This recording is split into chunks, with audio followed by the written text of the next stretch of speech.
என் தலைக்கேறுற பொந்தடம் போடுற என் உயிராடுற என்னடி மாயாவினி என்னலும் மாத்துற அந்தரமாக்குற என்னதும் காட்டுற. Hello Sid, welcome to the Hindu studio. Thanks We're for glad to having have me. you here. Yeah. We are chatting with Sid Sriram, not in the capacity of the super hit rock star singer that he is now known to be among Tamil audiences. We are here speaking with him because he's a music composer now. So we are meeting Sid Sriram, the music composer, probably for the first time on camera. Sid, welcome. You've sung super hit songs in the last few years. There are so many songs that we can think of. But this is your first step as a music composer. If I were to ask you in a very, how Kamal Hassan, in a Kamal Hassan film, there's this dialogue, what is the procedure to become a music composer? So how would you answer that? That's a good question. I think, well, for me, before I got into the world of playback singing or any of that, when I was going to college for music, my main goal was to be making my own music for myself and becoming an artist out there in the West.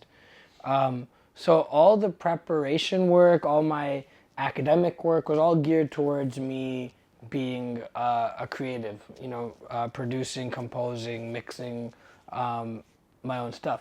So I think all the work that I'd put in at that time, and then even over the years, as my career as a playback singer and as a Carnatic musician has really blossomed into what it is today, a constant process that's always been going for me is, still creating my own music, releasing it, and getting a stronger grasp and understanding of the personal artistic statement that I want to make. So when this opportunity came my way with Vaanam Kottatum, it was, I guess I've always wanted to take the step as a composer and a music director. It's been something I've thought about over the last 2 years at least. But I wanted to wait for the right opportunity, the right context, and this was perfect, really. So, and even with the opportunity that came my way, I was still a bit tentative at first because I'm used to creating music for myself and by myself, and I don't really have like a deadline I work against. Sometimes I'll spend like a month and a half on one song or half a song or something like that. And obviously in this context, that doesn't work.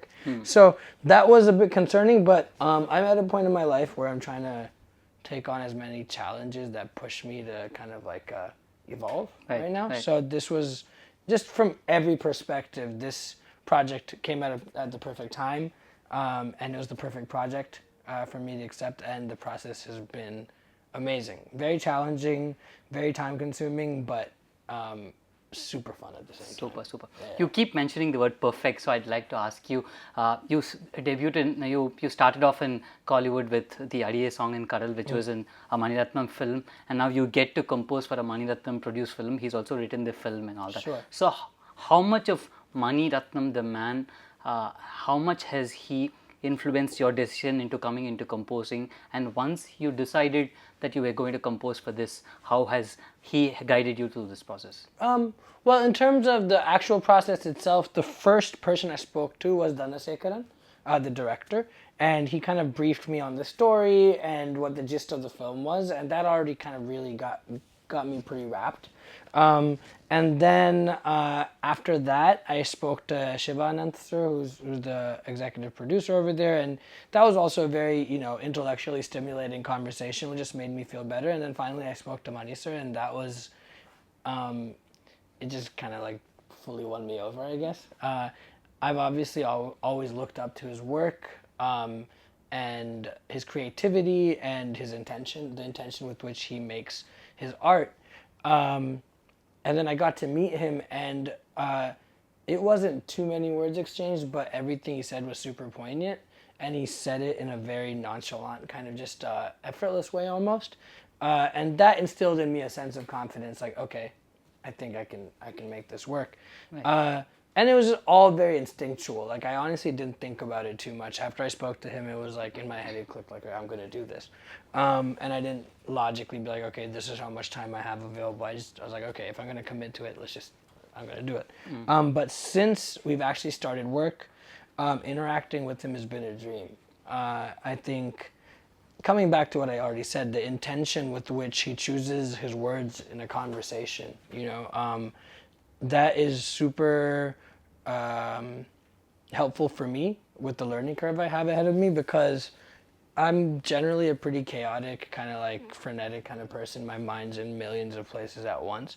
And being able to have these discussions with him and take away from what he's saying the pearls of wisdom, really internalize them, and then be able to execute that, it's helping me become a way more focused creative, and really kind of set forth what I want to achieve with the song, let's say. And the conversations with him have allowed me to really kind of channel that into making something, one, a lot more efficiently, and two, I think the music that I've been creating now versus what I've made before is packing much more of a punch. So the intention, and also his just intuitive grasp of knowing what works, what shifts momentum, how it shifts it, not only visually but also musically. Like a lot of the conversations I've had with him have been small things, taking a section and moving it in a different part of the song, and something I wouldn't even think of, and I'll do it, and it'll like open the whole song up in a gorgeous way. So, I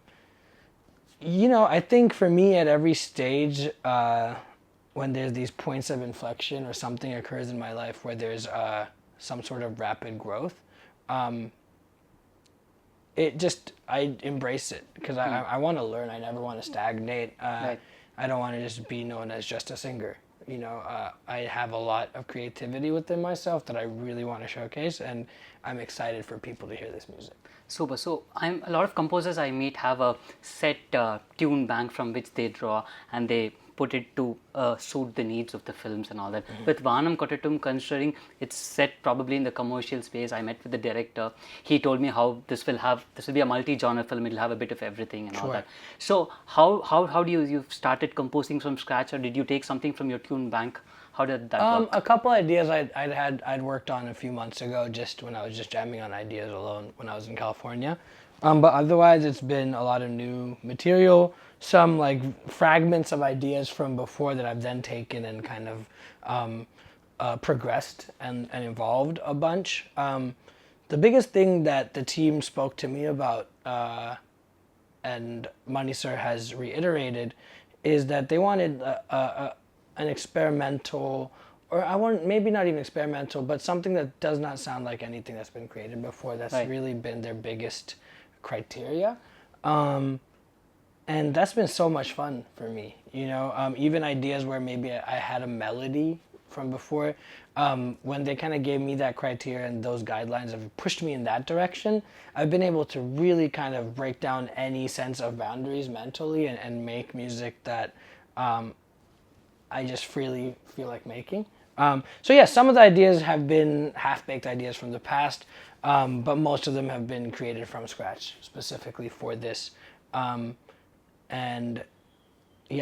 excited to start scoring. I haven't hit that stage yet, but once I hit that stage, there's so many different influences I have as a composer. The biggest one being A.R. Sir, for sure, but other film scores like Philip Glass, and there's this Japanese score, Ryuichi Sakamoto, who, all these different people I just mentioned use space really well sonically, and I'm just excited to kind of use that contrast with lots of sound and then the lack thereof, and playing with that. Is the fact that a lot of Sid Sriram fans, I'm sure, will be looking for that new sound that he will be able to give with Vaanam Kottatum, but to juxtapose to that sound with the needs of a commercial film, how challenging was that, and how did you break that? How did you crack that? I honestly am in the process of cracking it right now. I'm right in the thick of it, maybe in a couple months, once everything is done, I can give you a better answer. But again, I think what's exciting, my whole artistic journey since I was a kid, what's excited me is juxtaposition. Taking certain things that are looked at as traditional in a certain context and then mixing that with something that's very a-traditional and seeing what comes of that. Because I think that's the magic, especially of right now.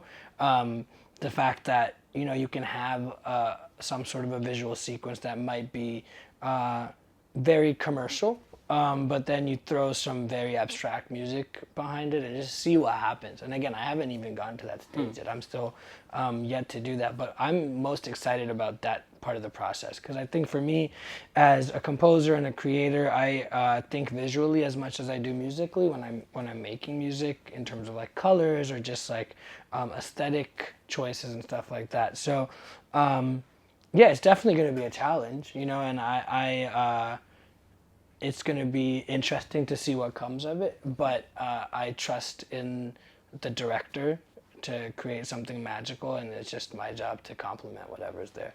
How drawn will music composer Sid Sriram be to singer Sid Sriram in this album? I can't say that yet. I don't know. You know, so far I've just been working on developing these ideas, and to be completely honest, I've been singing most of the scratches just because it's easy that way, because I'm sitting in the room. But I'm not going to be super partial to me. It's so funny to refer to myself as two different people. But no, I'll whatever serves the song the best. And it does require a certain amount of shedding my ego, getting outside of myself quite literally, and serving this other part of myself. And maybe I'll have to reject my voice a couple of times and send myself an email saying, sorry, it didn't work out this time. But no, it's whatever serves the song the best. And what's especially engaging, or just kind of what I look forward to in this process, is being able to interact with other vocalists. Because my relationship with other vocalists up until now has mostly been just a peer-to-peer kind of thing. Right. It hasn't been like working together at a creative capacity. There's certain vocalists I really want to work with if I have the right song for them. One of them being Anthony Dasan. So I've always been a huge fan of his work. So if I get the song that works for that, then that's something I look forward to. But yeah, I might also sing a song or two in the film. Looking forward to that. Yeah. Sid, let's talk about your singing career a little bit. You started off with a very offbeat song, if I call it that, Adiye. Sure. And then you went ahead and you sang for multiple composers in multiple genres now. And when you started out, you were this US kid who'd come back to Chennai, and you were singing for Chennai composers and all that. Now, do you feel like an insider? Do you feel part of the Chennai's music industry?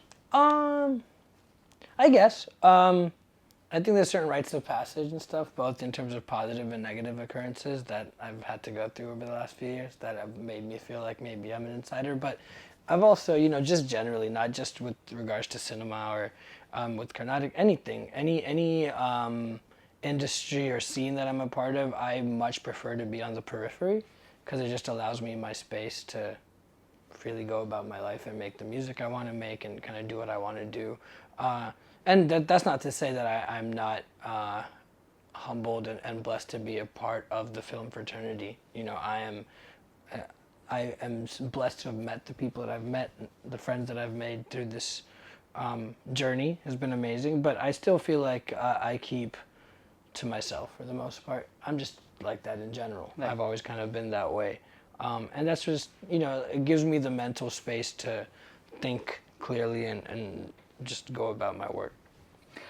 So a few decades ago, probably, when music composers are looking for a voice for a hero, sometimes a voice like yours might have gotten rejected because it doesn't fit the requirements of how the hero would have mouthed these lines on screen. Sure. What do you think has changed from then to now, so that now we have a very offbeat voice like Sid Sriram singing for an Ajit, for a Vijay, for a Rajinikanth even? I don't know. I think first and foremost, A.R. Sir taking that first chance with me was incredibly courageous, especially for Money Sir's movie. And I think the fact that he took that step not once but twice with calling me back for Ennod Nirindal, I think that kind of set the precedent, and obviously if Ennod Nirindal wasn't a successful number, people probably wouldn't have called me. Even after that came out, people didn't really call me that much. Anirudh called me for Yane Matrum Kadale a couple years after that. And then after Thalli Pogathey, that's when people really started giving me calls. Before then, it was rarely, you know? Right. So I think everyone had their doubts, or not even doubts, but they weren't sure whether a voice like mine would fit, whether it be a hero or just the context of a film or whatnot.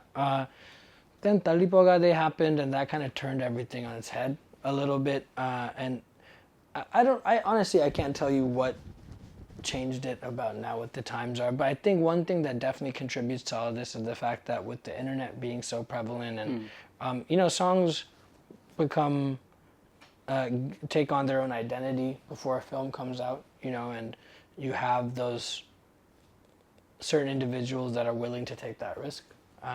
You know, I know Gautam Menon sir was very, very excited about Thalli Pogathey before it released. I saw him like the night before, so you know, he was on board with that. You know, whoever I've been involved with. And then once you get a track record of delivering on something, then it speaks for itself. So, yeah, I don't, and it is interesting. I think, take like Carnatic for example, like, you would not have thought a couple of decades ago that a voice like mine would fit for like Ajit sir. But, you know, it worked in whatever way it did. So, yeah, if something's working, I try not to ask too many questions. I just keep doing what I got to do. But you mentioned Ajit and Vishwasam, so I wanted to ask you, when you sing for a big star, assuming you know what you're singing for, Sure. Vishwasam in this case, and probably for Mershal, is there the little extra pressure to change your voice or to change the tonality to suit the needs of the film? No, the only person I refer to in terms of if I have to change like the texture of my voice at all is the music director. Or if the director is also in the room and there's like that common kind of symbiotic relationship between the two of them and they're guiding me. In North Indian Dal, for example, like the Kate, it was like super like breathy kind of like vocals in the beginning. Or near the end, it gets like kind of like beastie, you know, like the vibe of it definitely changes. And that was because Sir wanted me to kind of channel these different kind of parts of my voice that I wouldn't normally use to fit what the film asked for. Me on my own, I would not think to do that. I try not to, in those settings, whoever the music director is, whether it is A.R. Sir or someone younger, this creation has come from that person and they have a vision for the song. So I give them the respect to, if I have like an idea that I feel would be really great, maybe I'll offer it. And more often than not, if the session is moving and there's momentum, if I think something, the music director ends up thinking it at some point without me saying anything, because that that lock-in is kind of there, that synergy is there, and that's what makes for the magic. So I try to be hands-off in terms of inserting too much of myself into the process of like, this is the direction we should go. Because at the end of the day, my relationship with the piece of music is so much more new than the person who's kind of been with it since day one. So, but now that, you know, that I'm making music for this film, I'm starting to think about that kind of stuff a lot more and starting to think about what is the emotion that the song requires and how does that tie up with what the visual is going to be and what the story, what aspect of the story is being told and how it needs to be emoted vocally. You know, so these are things I'm starting to think about consciously more now. But when it comes to these other songs that you mentioned or the whole host of other songs I've sung, I let the music director take the reins. Right. What do you think is your greatest what do you think is your greatest strength as a singer? Is it the fact that you dabble in so many varieties of music? Do you consider that your greatest strength, Sid? I don't know. I think spontaneity. I think my willingness to be spontaneous is kind of what allows for the magical moments to occur. And that's the strength in these songs. It's like all the songs that have become big hits or even, you know, successful in whatever capacity, each of them have these moments or string of moments that are magical and that kind of makes people feel a certain way. So I think one thing is for sure, I have this unique kind of blend of influences and I was raised in a certain way and you know, I think my journey has been somewhat unique and that definitely plays into when I'm in a recording session or when I'm making music, all of that is going to shine through. And over the years, I've really learned to trust that about myself. But I think beyond any of that, and that's like the foundation, but I think the spontaneity is super important. And it's something that I try to hold on to always. Right. And the Carnatic music as well allows me that. Because Carnatic music, real time, you're making things up just on the fly, Right, you right. know, and you have to be able to do that very efficiently, very effectively, and execute it properly. So the necessity to be able to do that in such an intense fashion, in that form, that's kept my mind sharp. So when I'm in a recording session or whatever kind of a creative process, I can allow myself to let go and not be so like, oh, it has to be like this, or like the process has to be this way. And if my T's not over there, I'm gonna get really pissed off. Like, no, it's like, just let's focus on the music, and I'm open to go wherever we gotta go. You know, I think that would occur to me as something I feel that has allowed me to open up and give these songs what they need, or give it that extra push when it needs it. Has this ever been a problem, sir? I'm asking this because have you ever tried say a Carnatic Gamaka in a song and the music composer goes, this is not what I'm looking at? I won't say it's been a problem, but that instance has occurred all the time. Like, for me, there'll be times I'll be singing in a recording and I'll naturally tend to sing a bit of a Carnatic kind of gamakam or a riff or whatever, and more often than not, like, both me and the music director will just laugh at that point, because I'll know that they're gonna say something and be like, no, that's not what we want. But sometimes, you know, I'll go the other way and make it more kind of like, go the R&B kind of way, and they'll be like, no, we need a little bit more of the classical. So again, and there's times where I feel very strongly that something should be a certain way, and music director will not agree with that. And again, almost 100% of the time, I'll defer to what they're saying. And it'll end up working, you know? So it's always a give and take. I just make sure to keep my ego in check at all those points in time, because it doesn't matter like that I've been as successful as I've been or whatnot. When it comes down to that recording in that space, none of that stuff matters, because we're trying to build something completely new. So yeah, it's never been a problem, but there's always these, I'll try something out, maybe it won't work, maybe it will. And yeah, ultimately in those instances, I don't have to take all that much responsibility, because I'm just going to sing the song. So, but yeah. Yeah. Is there any songs, the song success which has surprised you, like at this recording stage, you wouldn't envision its success so much? Is there anything like that? I never think that something is not going to be successful. There's been instances where I haven't thought about the success of something at all, and then the song has come out before I can fully digest what the song is, and then it's blown up. You know, Thalli is a pretty good example of that. I did not make a decision that it would or would not be successful. While I was recording it, even after like we finished and listened back and stuff, and A.R started listening to it and he was super happy, and I was still wrapping my head around what that song was. It was such a new beast, you know, the way it moved. So, and then I forgot about it. It was like right in the thick of December season, so concerts were going on. And then when it came out, it just, I guess I didn't have time to think about whether it'd be successful or not. Similarly with Inkem Kavale, when I recorded that song, again, I knew it was really special while I was recording it. And, you know, personally, like, I'll feel like inside myself, there'll be like this glow that goes off if something feels, while I'm recording, if I have these instances of like, oh, this feels really good. And that happened during the recording process. But again, and I was recording in the States, and that team was here in India. So I finished it, and I don't have the practice of mixing my vocals before sending them out. I'll just send them dry. Right. So I won't be able to really envision what the final product will sound like, and I don't like to do that. I just kind of do what I have to do and send it off. And then it came out about a week and a half later, and again, it just was, you know, everywhere. So those two instances, I definitely won't say I did not think it was going to be successful, because, I mean, both of the pieces of music are very obviously brilliant. But I did not think they'd be that big. Right. You know? Those two songs specifically, after like Adiye and maybe Anorted, those two songs have been career-changing kind of like pieces for me in the last like 5-6 years. So. How challenging is it to sing in other languages? And Dear Comrade, you sang in other languages as well. Was it a big challenge for Sid Sriram? For sure, yeah, definitely. Telugu is not as much of a challenge anymore, just because I've now had a decent amount of experience with the language, just in terms of the different emphases and the different little like pronunciation changes and whatnot.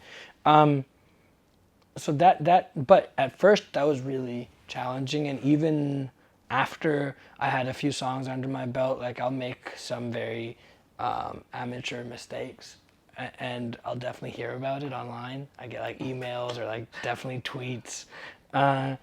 So, but it's good, you know. I think all the languages I've sung in so far are really beautiful.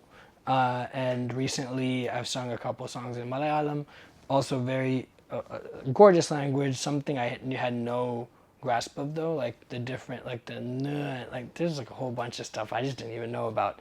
So it's been a great process of familiarizing myself with the language, and I think it also, I think all this information, it just goes into the bank and refines my thinking both as an artist and just a human being, you know. So it's, again, welcome challenges, and I have a lot to, even with Tamil, you know, there's certain times where I'll record something and the pronunciation won't be as on point as it can be.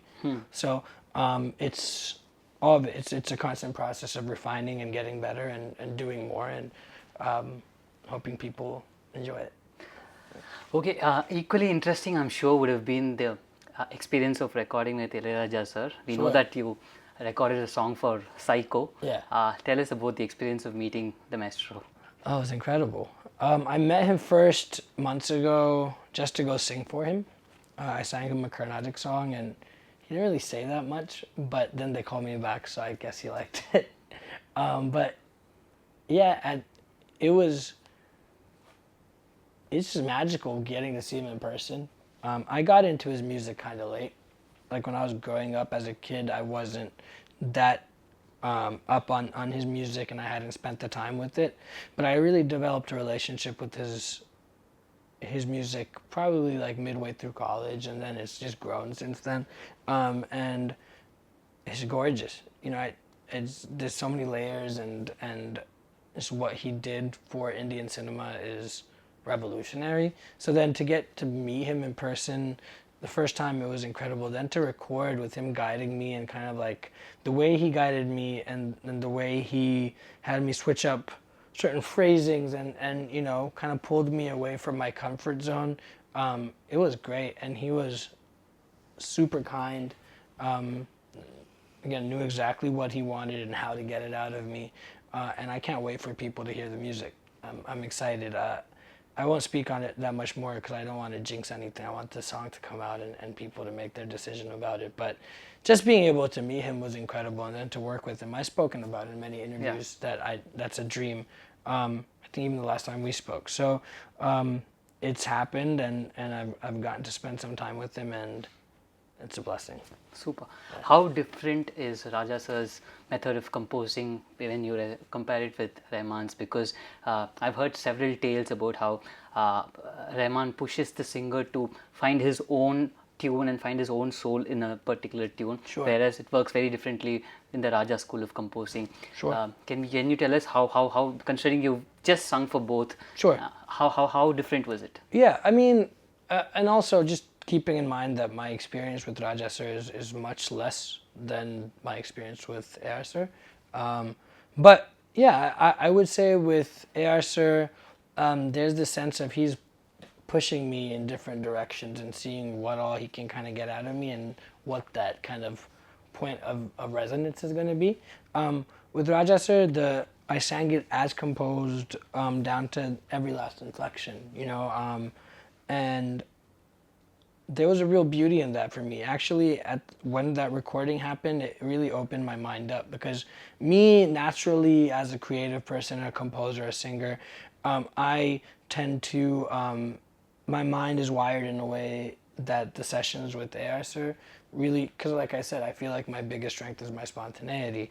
So that lock-in was quite clear, you know. With this, it forced me to develop a whole other aspect of my musicality that I was very happy to do. I think I kind of needed that at that point in time, because I was able to take that and hold on to it, even with my own compositions, Carnatic music, the way I render kritis, all that stuff, you know. So it's just different ends of the spectrum almost, or different dimensions, I would say, not ends of the spectrum, because each of them are their own spectrum. But yeah, so it was more of a specific process, and I also went into it kind of having heard that that's how he worked. So I went into that session being mentally kind of in that space. And yeah, I'm really excited about what came of it because I feel like it's a different shade of my voice and a different kind of expression of my singing. Again, I haven't really heard the song since we finished up. You know, they obviously keep the music in the studio, so when I hear it, it'll sound like I'm listening to a new song. We're also waiting for it. We're also waiting for Vaanam Kottatum. All the best for your composing sessions. We're looking forward to hearing you that song sometime in the future. All the best, and thank you for coming to the hymn.